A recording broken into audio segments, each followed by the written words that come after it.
How y'all doing, folks? This is Dan Diaz, schoolofsharks.com. Super excited to be here with you guys. In the next few minutes, what we're going to cover is quick and simple mathematical calculations to make offers on rental properties when you are looking to purchase them.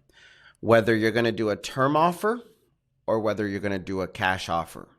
Lots of people get distracted and involved, and they want to know, what's the income, what's the NOI, what's the cap rate, what's, the trailing 12, the P&Ls, the balance sheet.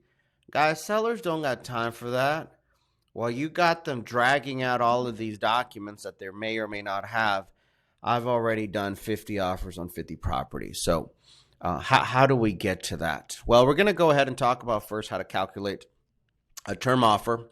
For the sake of simplicity, we're just going to imagine this is a free and clear property, and all we know is the gross monthly rent. Now, what we want to think here is how much can I pay the seller each and every month? That's it. So with that in mind, you guys want to probably take a screenshot of this. What I do is I go ahead and take the gross monthly rent and multiply that by 0.40. That's it. That's the max principal and interest I can pay the seller each and every month. So take gross monthly rent, multiply that by 0.40. Let's take a look at an example and see how that looks like in real life. Again, we have no idea what the home is actually worth if it were to be flipped or if it were to be anything else. But let's assume, let's pretend, let's imagine that the gross monthly rent, whether it's market rent or not, is $2,000 per month. We go ahead and multiply that by 0.40. If you do that on a calculator, you're going to see that you come up with $800. This is the max I can pay the seller each and every month. I don't care how much in total I pay. I really don't. If they say it's worth $200,000 and they want to sell it to me for $200,000, I don't care. I'll pay it as long as I pay no more than $800 per month. $800 per month. So at that point, what you would do is, hey, listen, Mr. Seller, I don't know how much the property's worth. I can pay $1 million for all I care. It doesn't really matter to me. What matters to me is the fact that with $2,000 per month, the max I can pay you each and every month is $800 per month. Now, if you say the property is worth $200,000, well, what we can do, Mr. Seller, is go ahead and take $200,000. I'll take it at face value. I trust you. I don't think you're going to be gouging me. We're going to go ahead and take $200,000, divide that by $800 per month, and it looks like I'll be paying you for 250 months. If you're cool with that, Mr. Seller, I'm cool with that. I can go ahead and ink this now, and we can close it up in the next 7 days. Now, if they say yes to that, just be aware. You just purchased, no money down, no interest. No money down, no interest. Now, you might be wondering, how did we come up with the calculation of gross monthly rent times 0.40?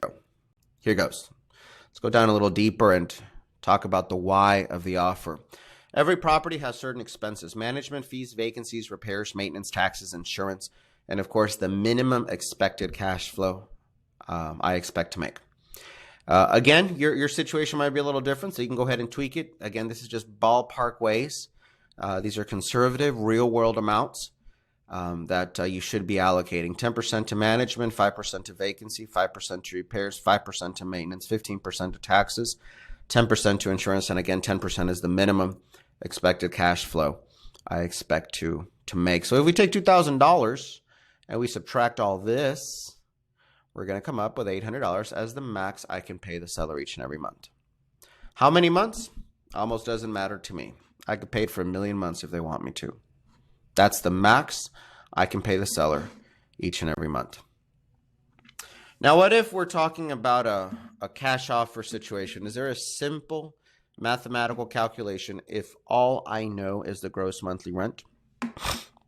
There is. This is the one I use. Again, you might want to take a screenshot of this. Gross monthly rent divided by 0.015. 0.015. This is the max cash I can offer the seller. Now, as we analyze this, you're going to realize that the term offer and the cash offer are actually very, very similar in the sense that they're tied together. Going back to the example, gross monthly rents, $2,000 a month. Divide by 0.015. It's $133,335. I would probably just round it off to $135,000. Mr. Seller, this is the max I can pay you in cash if that's something that you'd like for me to do. Where do we come up with this number? Where's the details? Well, let's go ahead and kind of analyze things. Let's go a little bit deeper. The expenses are exactly the same. That hasn't changed. And the amount that I can pay anybody, whether it's the seller or the bank, is still only $800 per month. Now, if I'm paying the bank, of course, they're going to be charging me interest. So I like to calculate 6% interest because that's a very reasonable conservative number that most anyone should be able to get as an investment property. $800 per month at 6% interest to 30 years is achieved with a $133,000 loan.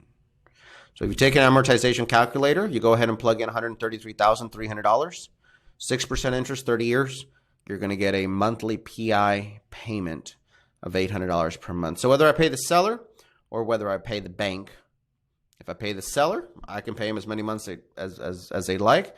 If I'm paying the bank, they're giving me no less than 30 years. And they're giving me a total of $133,000. So if the seller wants me to give them that money, I'm happy to give them that money, and that becomes the all cash offer, so to speak. What if there's repairs? Well, we got to calculate those into the repairs. And again, this is just it's just a filler. Your repairs might come from cash, it might come from a private money loan, it might come from credit cards, it might come from refinancing the property. But again, you got to fill something in there. So what I like to do to fill it in, because I know this is probably a very conservative approach, is to calculate whatever the repair estimate would be to 8% to 20 years and subtract that from the expenses, reducing the amount I can pay the seller. So for example, if again, let's say $30,000 is the repair estimate. I would go ahead and take $33,000 in my amortization calculator, 30,000. Plug in 8% to 20 years.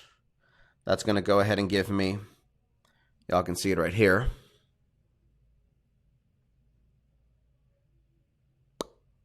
that's going to give me a monthly payment of $250. So Mr. Seller, the $800 is now going to be reduced by $250.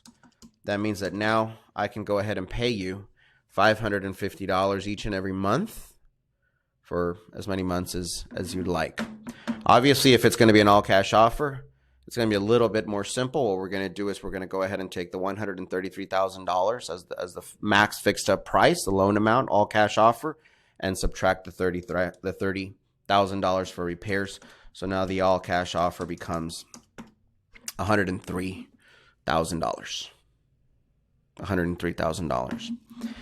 Again, these are simple, easy ways to instantly almost give something that the seller can chew on. Give something that the seller can chew on, and it's in a way in which it really, is simple to understand. You can quickly spit it out and, start the conversation. Again, if it's a free and clear property and we're going to be talking about a complete seller finance situation, gross monthly rent times 0.40 gives me the maximum amount of money I can pay the seller each and every month. And when calculating a cash offer, gross monthly rent divided by 0.015. Now, what's really nice about these two examples is that it kind of doesn't matter if we're talking about a single family rental, duplex, triplex, quadplex. We can jump this all the way up to multifamilies. You can use these for storage units, anything that's bringing in rent. Anything that's bringing in rent, because these offers are based upon gross rental income. I don't care what the item is. And again, this is just a starting point. Obviously, in your due diligence, you might have to tweak it. You might be able to offer them a little bit more. You might be able to offer them a little bit less. I don't know.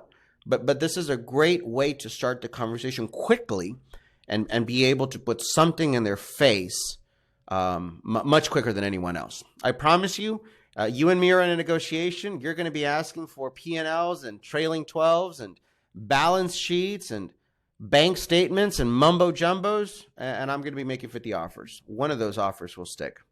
Anyways, I hope you guys have a great one. I hope you enjoyed this. Go ahead and make some offers, and I want to thank you once again for your support. Again, this is Dan Diaz, School of Sharks. You guys have a great one.